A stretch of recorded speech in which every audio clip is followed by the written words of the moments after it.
Indian news ടൈമിലേക്ക് സ്വാഗതം. ഇന്നലെ അരിയടുത്തുപാലത്ത് വെച്ചുണ്ടായ ബസ് അപകടത്തിൽപ്പെട്ട ബൈക്ക് യാത്രികൻ ചികിത്സയിലിരിക്കെ മരണപ്പെട്ടു. കോഴിക്കോട് കൊമ്മേരി സ്വദേശി മുഹമ്മദ് ഷാൻ 27 വയസ്സാണ് മരണപ്പെട്ടത്. ഷാൻഹിന്റെ മാതാപിതാക്കൾ ഉംറ ചെയ്യുന്നതിനു വേണ്ടി സൗദി അറേബ്യയിലേക്ക് പോയതായിരുന്നു. ഇന്ന് നാട്ടിലെത്തും.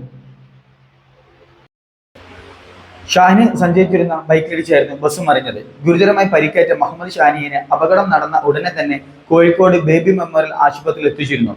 ഇന്ന് രാവിലെയാണ് മരണം സംഭവിച്ചത്.